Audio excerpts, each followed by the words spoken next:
Somebody in the Good evening, ladies and gentlemen, and you're all very welcome to this special occasion where the lads won the Intermediate Championship Final and the Junior League.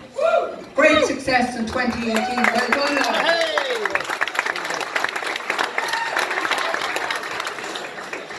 And when you're in the form of clapping, I think the meal, the service and the Gravel Arms deserves a warm round of applause for that beautiful team.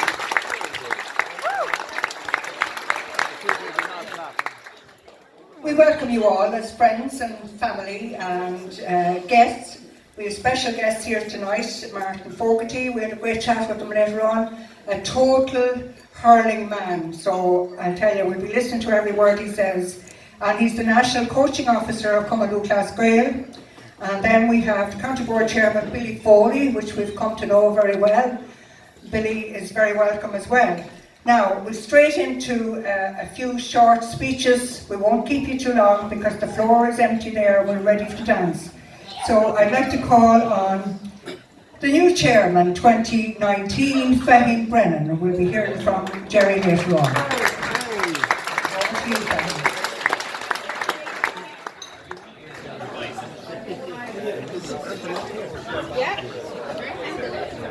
First of all, I'd like to thank everyone for coming here tonight, and I hope you enjoyed the night. I won't keep you that long. I'd like to welcome our Westmeath chairman, Billy Foley. You're very welcome here tonight, Billy. Also, I'd like to welcome Martin Fogarty, national manager, former Kilkenny selector. Delighted you're here tonight, Martin.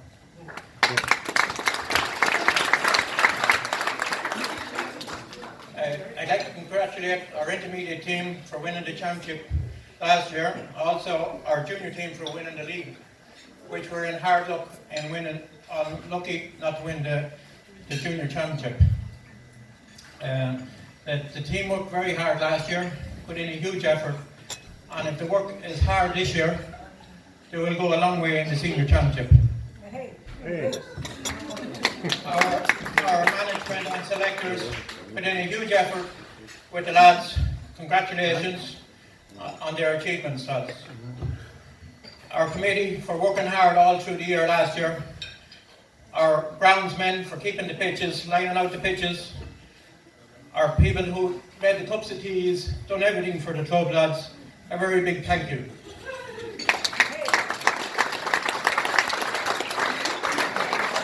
Crookedwood, our giant with Ringtown in our underage, our under 14s won the All Ireland Shield, our under 12s won the league championship. This is our first year as amalgamation with Ringtown. The two teams have gelled very well together and we're called St. Vincent's. I'd like to thank the Gravel Arms for their lovely meal and their hospitality.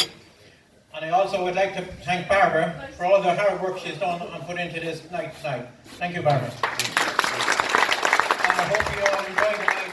Thank you very much.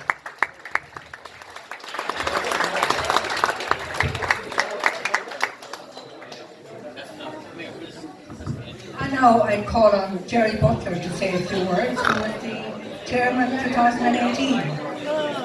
Jerry, if you're there.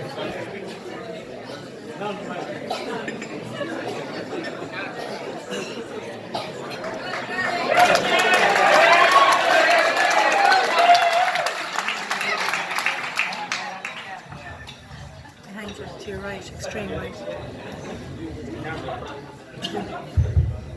Good evening, ladies and gentlemen. Just a few small words to say. Just to thank the hurlers last year for a fine year of hurling. Going right through the whole championship, I suppose undefeated, and that took a fair bit of doing. I suppose the final against Clonkill was a right hard battle. We drew the first day, and we came back from 7 points down to draw with a good Clonkill team too. So fair play to the lads. We came back then and replay and won it. So fair play to you lads. Our junior team again, just to echo what Fahim said, reaching also the junior championship final. Narrowly beaten, one score game, so we could have gone either way. We didn't go our way that day. Again, what Fahim says, winning the league as well, Division 3 league, earlier on in the year, I think it set up nicely for us, winning in April. So it was a good thing to win. Just to thank the management team, Micheál Lawler came in, and I suppose he did say one thing at the start of the year was we have to learn how to win. And that's one thing that they did do, is learn how to win. So well done to Micheál.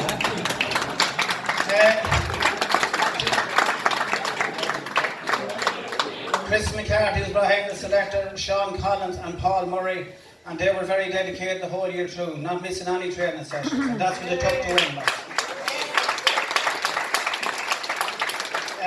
Again, I'd like to thank the committee. Without the committee, you know, you won't have a championship either. So you have to win the championship off the field as well as on the field, in my belief. So like, they have to do that as well. And again, the people that made the tea and all that, the sandwiches. I'd like to thank Philip, our physio.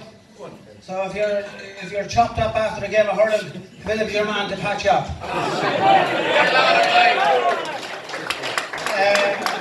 Just to the groundsman, Jerry McCarthy too, just to again go back on my face, Jerry done an excellent job on the hurling field, and I worked along with Jerry, so a good man on that job. So, Jerry. Just to finish off there, we have a development committee in place, and they're working very hard on the premises to upgrade it and get buildings and that done, so they're working hard behind the scenes as well. So. And again, I suppose thanks Barbara for doing tonight, and for me, Morgan, thanks very much.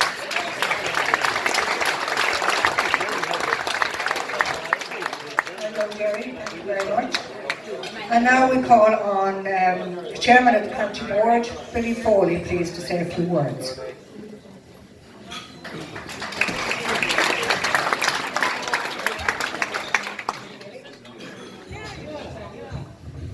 And Barbara's right, a few words. It's a privilege for me to be here tonight on behalf of Westmeath GAA for this wonderful club who've contributed so much to hurling in the county over the years. And I didn't actually know it until tonight, but Crookedwood is the oldest club in Westmeath hurling. So I think you should give yourself a round of applause.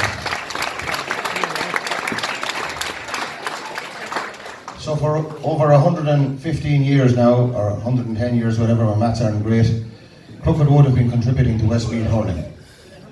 And there's a few people here tonight that I would like to thank for their contribution to Westmeath hurling and indeed Westmeath GAA over many, many years. And I suppose the first one I'd like to thank, and he's not with us now, but his family are here, I'm sure, and that was the great Adrian Murray, who was fixture secretary and minor secretary in this county for so many years.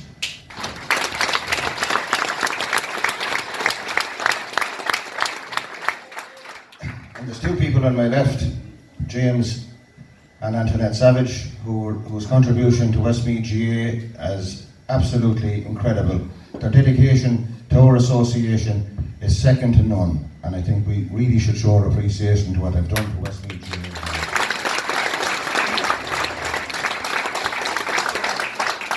And I'd like to thank these lads up here for giving us a replay and a few extra bob this year. Thanks very much, guys.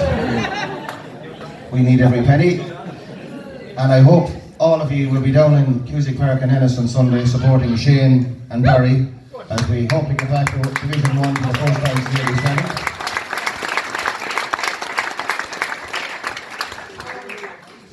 And you talk about contribution to Westmeath GAA, and those lads are doing us proud and doing Crookedwood proud.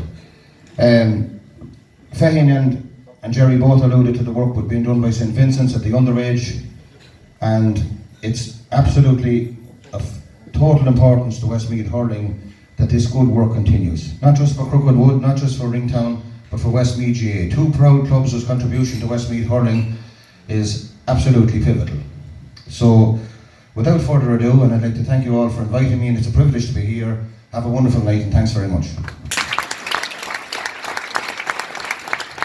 Thank you very much, Billy. Very fair.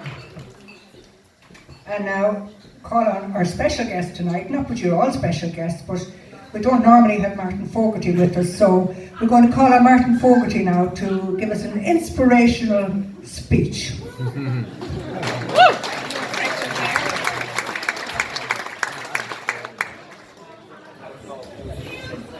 Pleasure. Thanks very much. Carjagale is more an honor done than so looked if our mask here on O'Cod's Bashir to show. Ladies and gentlemen, like the previous speaker, it's indeed an honour to be asked up to such an occasion. I have a little, I suppose I have a little liking for Westmeath for a while, because again, before I mentioned Mr. Savage down there cornered me to come up for one training session a few years ago, and typically it ended up with maybe 2 months, I think, and ever since I've been keeping an eye on you, and you know, enjoyed being up, enjoyed the commitment of the players, enjoyed seeing what was happening, and we'd love to see you progress, and certainly, even though I have been in Kerry as well, we'd love to see you win on Sunday. And you know, a small thing kept you from winning the McDonagh Cup last year, and there's nothing stopping you going winning it this year. But anyway, tonight I suppose is it's about congratulating the winners of all these trophies here. It's really a special occasion, and hugely important, and has to be enjoyed. But you know, we can thank the players and the mentors and say it's a great night for you, which it is, but it's really a night for the club. And you know, nights like this don't come too often, and nights like this you get to think about the club and look at the club. And I don't know the players, I don't know what was put into them, but I know for certain that there's so many people in the last few years would have contributed in different ways. Some of them have been mentioned already, making sandwiches, lining pitches, opening dressing rooms, people that started you out, who they are, where they are, so many. Girlfriends, mothers, grannies, etc., that maybe had to sit back and suffer while you were down in the field, etc. But you know, in this organisation, we have something that no organisation in the world has, and that's the club. And I travel around the country, and I just see so many clubs, and I just know my wife, she dreads driving into strange places with me, because if I see a goalpost, I said, listen, we have to go down here for 2 minutes. Just want to see what they have, and go in and drive around and just look in awe at facilities everywhere. Up in wildernesses in Donegal where you wouldn't see a goal, and then you see a set of goalposts, and a beautiful pitch, because the Feckers get great grants. You know, they always get the lottery grants. We wouldn't get a bob down in Kilkenny. But I was down in your club there last year, I think, and again you look at the facilities, and I think, as I often say to the lads at home, you have to try and think back. And when I was growing up, we didn't own our own field, and in my time, the guys that were running the club, they got to buy the field, or they got to own it. And a dressing room was built, and it was a galvanised dressing room, 2 rooms and a bit of timber, and at the time it was state of the art. You know, and eventually a digger went into it one day and knocked it down, because things progress. And over the years, a committee come in and they do a little bit, and a committee come in, they do a little bit more and a little bit more. And young players just walk straight in to level pitches, grass growing on them, never have to hurl on muck, never have to hurl in a square that has no grass, dressing rooms with showers. That little dressing room that our lads built back in 1959, they had a big tank, and if it rained plenty, they had showers. That was it.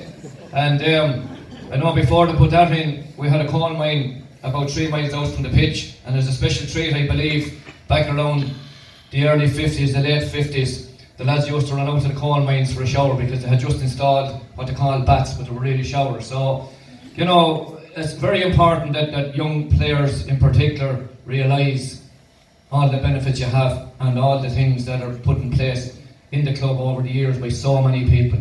And at home in particular, when an old fella dies, it's often very important to text out the players and tell them to make sure go to the funeral, because they wouldn't have even known the person. And maybe, I know in our case below 2 years ago, a person died, and we have new facilities, and only for that man, because he was treasurer so many years ago, only for him we wouldn't have had it. So, you know, it's the same story in all the clubs. And my eyes were opened a couple of years ago as to what it really means to be part of a club. I was involved with Kilkenny at the time, and the county chairman asked me would I do a training session with a team from Indianapolis. They were over for a part of the gathering, and I was kind of out in the field every night of the week, and I was looking forward to having a Saturday morning doing nothing, but I couldn't say no to Ned, and trudged into Nolan Park in Kilkenny to do this session. I says, this is going to be a head wrecker.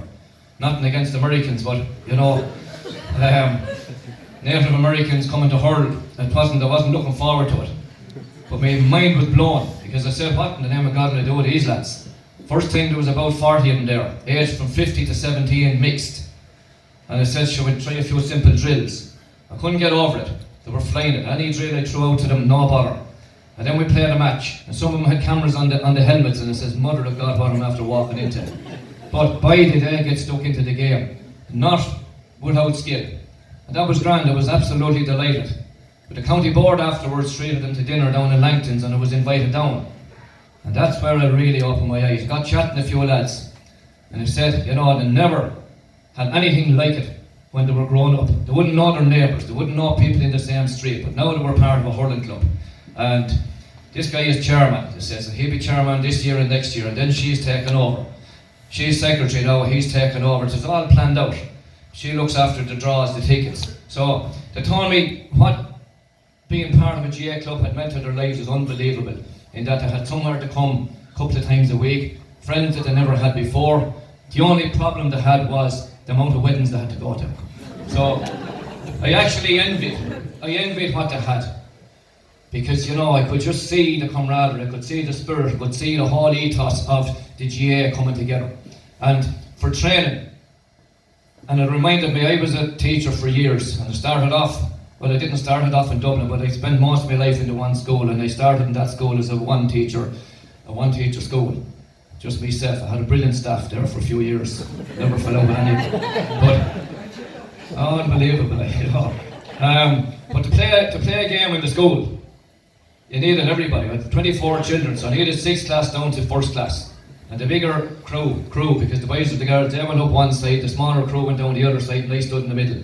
And they beat the ball up and down just to keep it balanced. And that's what the crowd in Indianapolis had to do for a training session. They'd have their older folks up one end and their younger folks down the other end, and it says that's the way it should be. Instead of bringing out rules that 16-year-old can't play under 17 or blah blah blah, you know what I'm saying. So, you know, the club lads and ladies, the club is just what it's all about, and treasure it.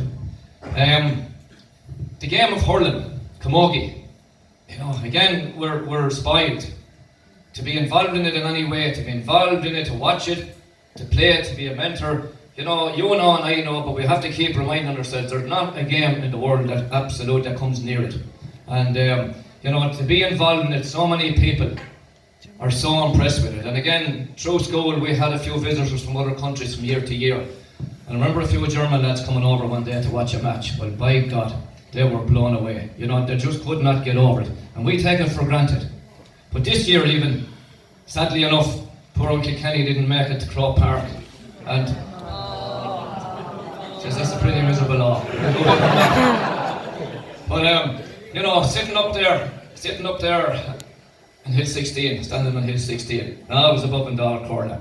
I wasn't. Up at the back of the goals for the 2 semi-finals, and just looking down and not giving a sugar who wins.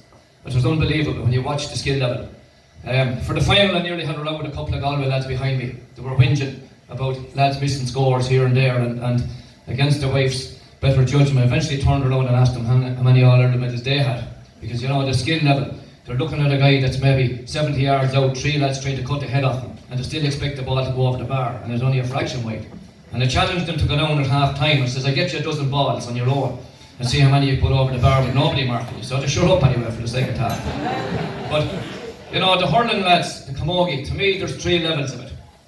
The first level is what I call pucking the ball level, where you just, a person just wants to puck a ball against the wall, or bring the hurling the ball down to Tramore when you're having the picnic and beat it up and down the strand.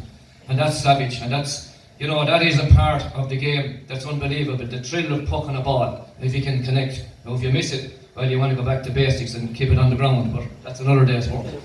And I think as clubs, we need to foster that. You know, on any clubs that have a ball wall, put a few targets up, and it's lovely to see people coming down to puck that might never play in a team. And it's hugely important that, you know, children get that opportunity to at least feel the hurl, to puck the ball, to learn the skills, and they might never want to play competitively, they might never want to play in a team. Then you have the second level, that I call the Junior B level. Now I don't know what Junior B is like up here, but the Junior B level is for those people that they couldn't give a sugar if they never won a match. Right? They couldn't care less if they were hammered by 20 pints. They're not too interested in training. Some of them might be on the way back from being serious players. I know they just want to chill out. And I'm part of an old squad like that for the last few years. And last year we had a match, and the combined age of the full back line was 153.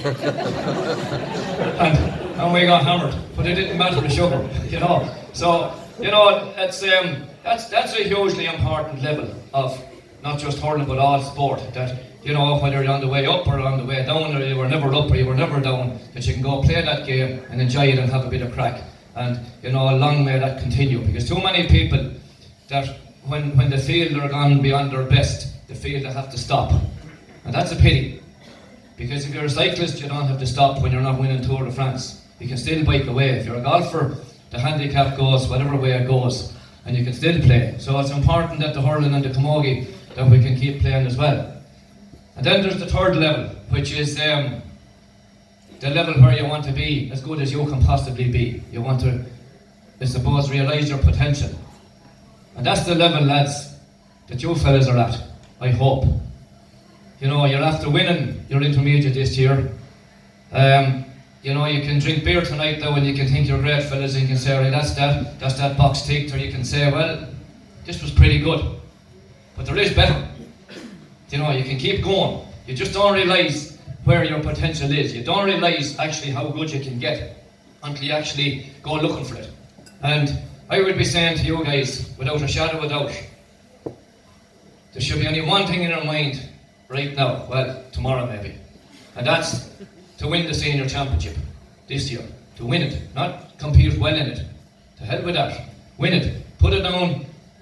Your first meeting, if you haven't had one already, put it down. That's the target.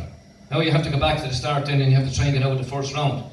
And further along that line, say get out of the county, win that championship, and then go on and win the Leinster, and then go to Croke Park and win the All-Ireland. And you're probably saying, this lad is crazy. He has no hair and he's crazy.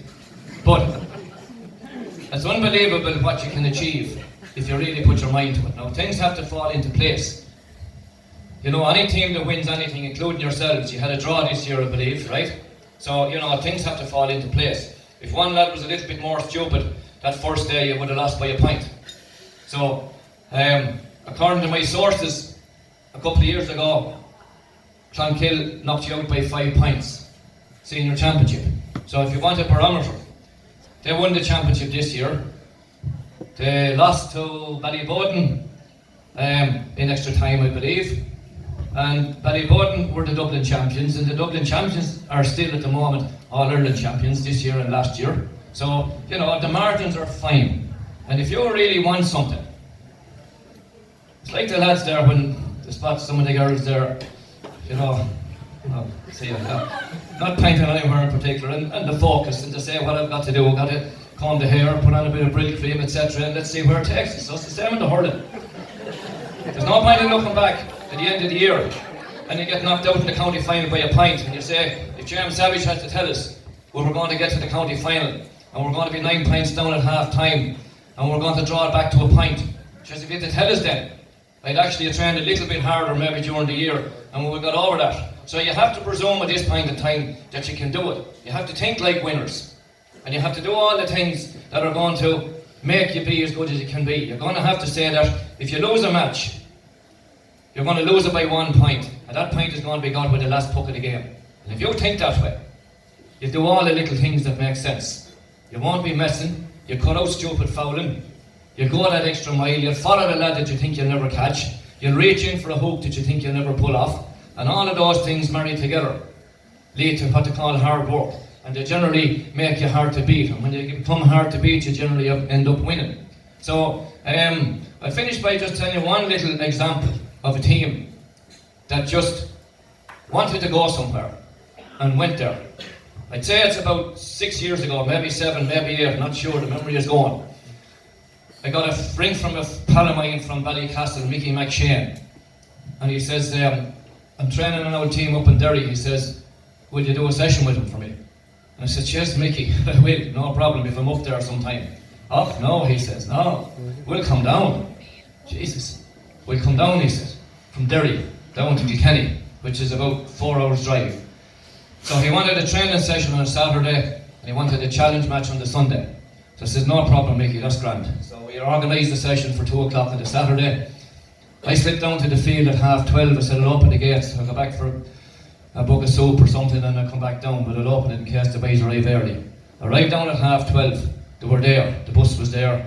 Black and amber bus. It was a good move.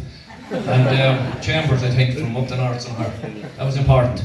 And but Jenny, they were all out in the field poking around.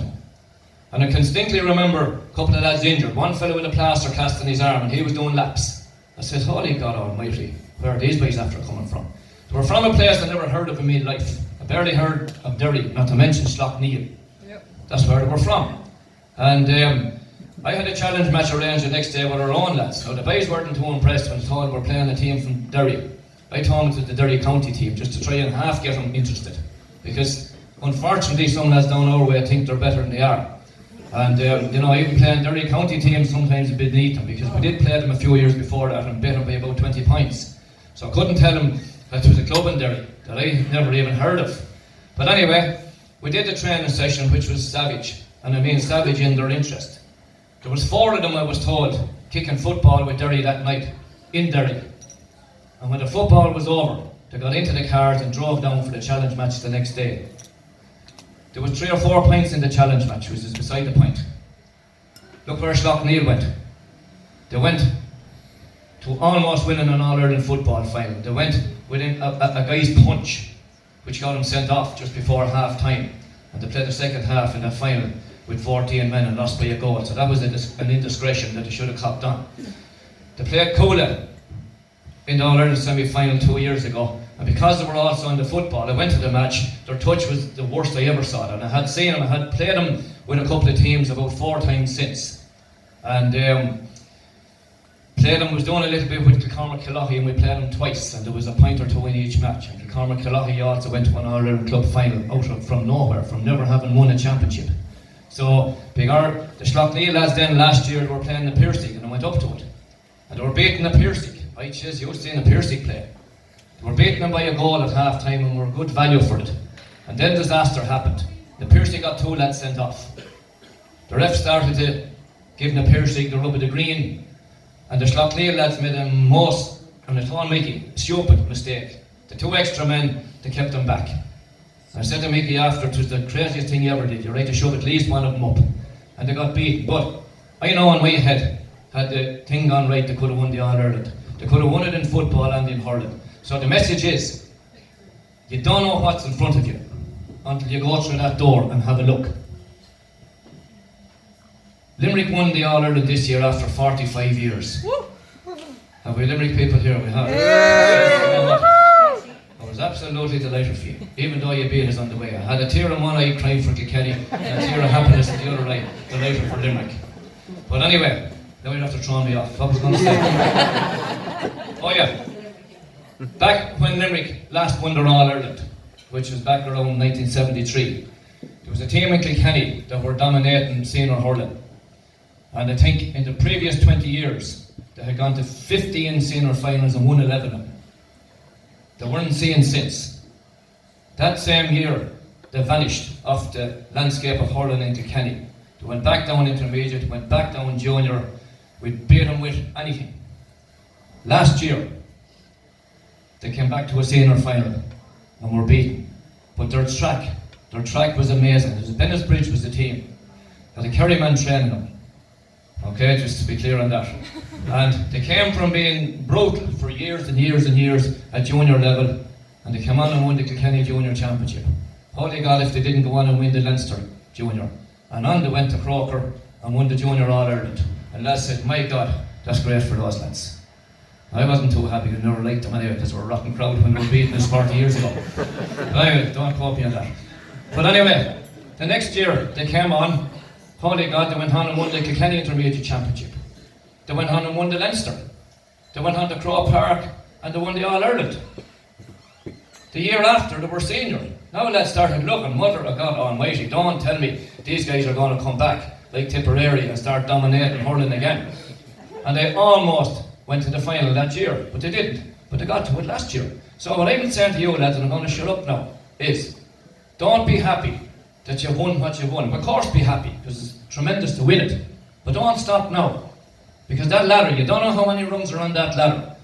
Make your mind up tonight, tomorrow, that you're going to empty the tank. Because your hurling career will be gone like that. You know, and I have seen so many lads that have wasted careers. Wasted it in bottles and glasses and stupidity. And years after say, if only somebody had to tell me this. If only. If only wins nothing. You have a small window to go and achieve. And even if you don't win, you look back and you say, by God, we give it our best. And that's as good as anyone can give. And even if you don't win, like my club never won a senior championship. And we're senior since blooming 58. We went down twice for a year. But would you change anything? Change a hell of a lot. A lot of lads that played, I wouldn't have picked them. But anyway, that's beside the point. But what I'm saying is, look at, you have the chance now, you're on the crest of a wave, you're after winning. But don't stop. Target, target, target. Set your target. Go out and empty the tank and go for it. And I will stay quiet. Go on, about it.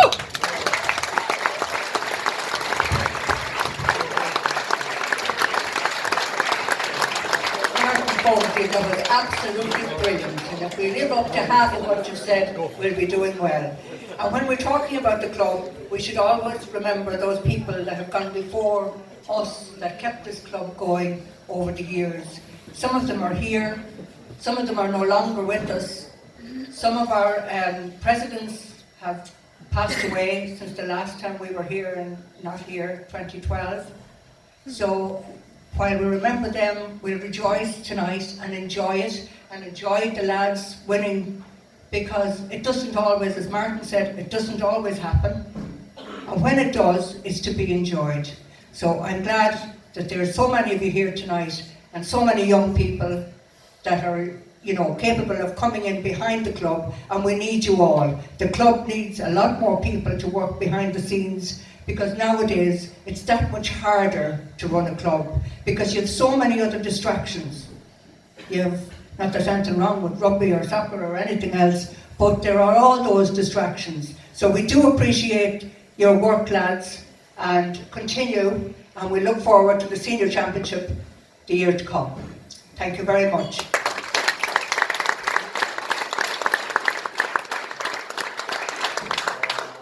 And with that, we have our presentations to all the lads who were intermediate and juniors. So we're going to call out the lads that were intermediate only for